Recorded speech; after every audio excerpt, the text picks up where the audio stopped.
আওয়ামী লীগ সরকারের সময়ের ঋণ কর্মসূচি থেকে বেরিয়ে আন্তর্জাতিক মুদ্রা তহবিল IMF এর সঙ্গে নতুন অধ্যায় শুরু করতে যাচ্ছে সরকার।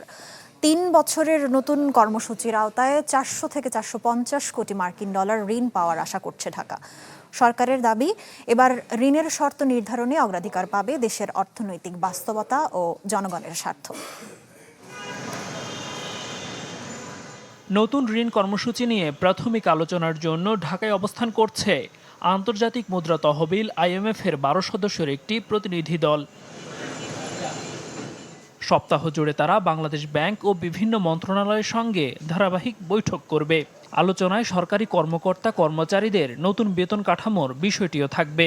এরই ধারাবাহিকতায় রোববার সচিবালয়ে অর্থ মন্ত্রণালয়ে বৈঠক করে IMF প্রতিনিধি দল। বাংলা কিউআর যেখানে নগদ পেমেন্ট সেখানে। সারা দেশে 10 লাখেরও বেশি মার্চেন্টে নগদে পেমেন্ট করুন খুব সহজে।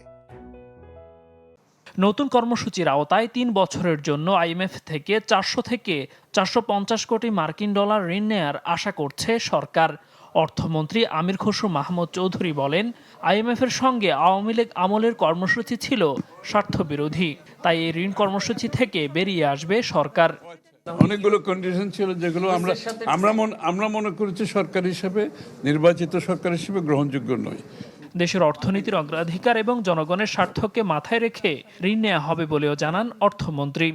একজন নির্বাচিত সরকারের বাংলাদেশের মানুষের স্বার্থ সুরক্ষা করে যে ধরনের প্রোগ্রামে যাওয়া দরকার সে ধরনের প্রোগ্রামে যাওয়া, দেশের অর্থনীতির জন্য দেশের জনগণের স্বার্থে যে প্রোগ্রাম প্রয়োজন সেই প্রোগ্রামে যাবো। কিস্তির টাকা পাওয়ার বিষয় নিয়ে আপনার কোনো কিস্তির টাকা নিয়ে আমাদের কোনো চিন্তা নেই।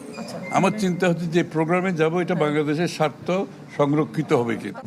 IMF এর এই অর্থ সামষ্টিক অর্থনীতির স্থিতিশীলতা বজায় রাখা, বৈদেশিক অর্থায়নের চাপ সামাল দেওয়া এবং অর্থনৈতিক সংস্কার এগিয়ে নিতে ব্যবহার করবে সরকার।